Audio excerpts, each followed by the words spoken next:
We want to be loved as we are. But we are afraid that if we just look like everything is easy and just accept the help without showing the I'm suffering narrative, then people will think we're ungrateful, or they'll think that we're just lazy, or they'll think all sorts of things. Hi guys, and welcome back. I'm Ray, and today I'm going to be having a little chat about the last two articles that I wrote for the publication, and they're a bit different.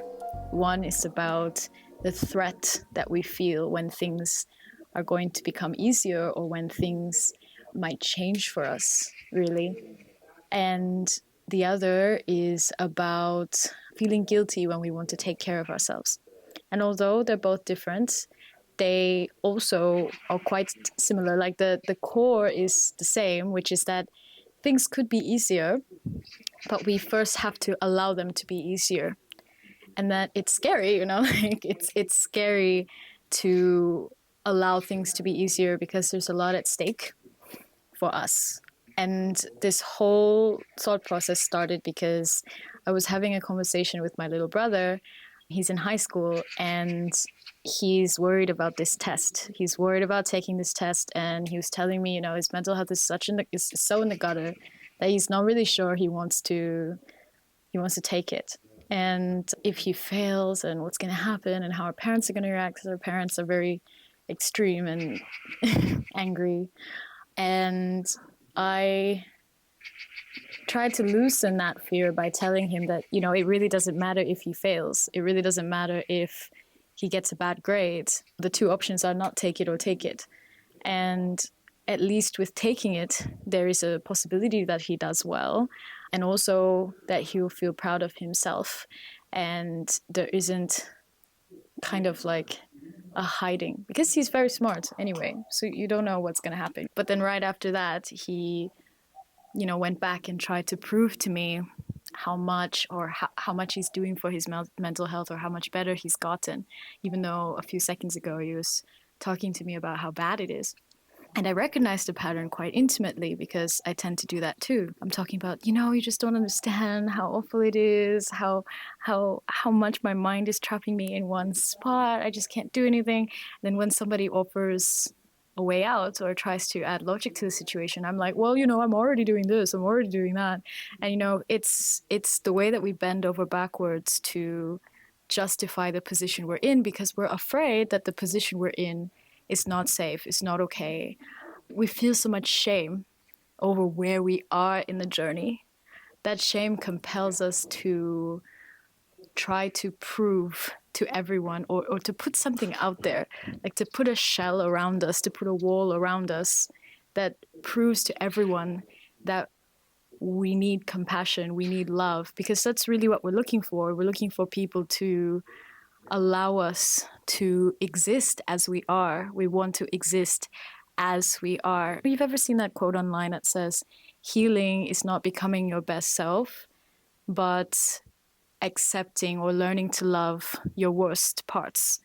And it's exactly that. We want to be loved as we are, but we are afraid that if we just look like everything is easy and just accept the help without showing, oh my God, everything has been so hard if it wasn't for you.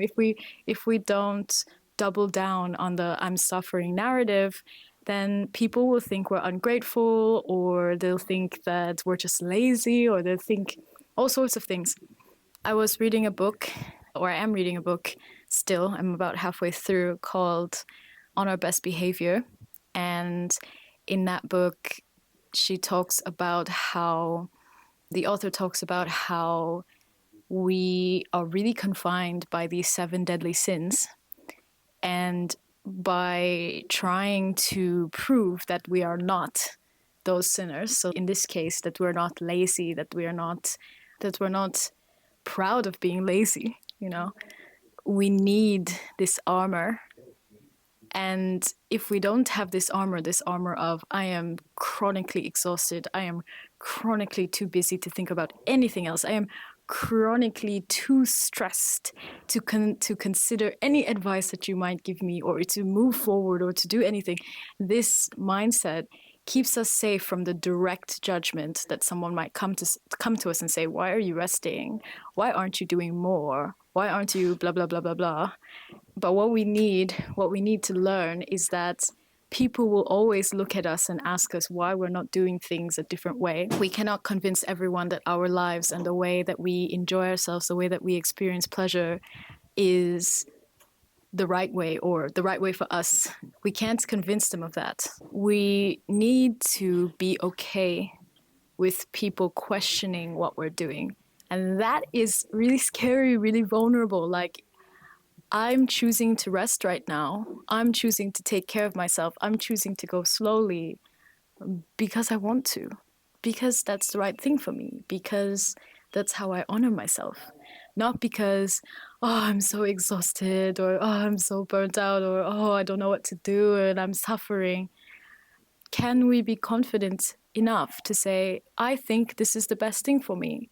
I thought about it, and that path has too much resistance.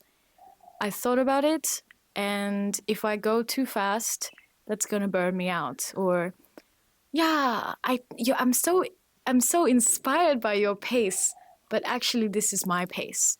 Can we be confident enough to rawly admit that? To rawly admit that that's all that we can do, that that's what we can manage. That's why it's so important for us to build these boundaries and to really feel profound peace with where we are in life, and to not try to apply shoulds or coulds or woulds onto us, but instead to very honestly and openly view where we are. Let's say you're in debt, right? And you're afraid that people are going to judge you for having that debt. What's wrong with having debt? Who told you that debt is wrong? What if you didn't get a degree? Who told you that not having a degree is wrong? What if you don't have a job? Who told you that not having a job is wrong?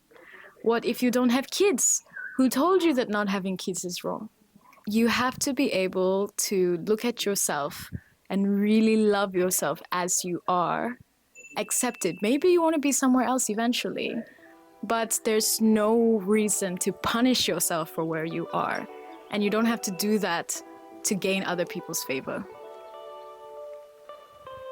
That's my thoughts for you today. I hope you enjoyed it, and I will see you guys in the next one. Check out other stories and other reflections on my Substack. And yeah, leave me comments, tell me stories. I'd love to learn more about you. Bye.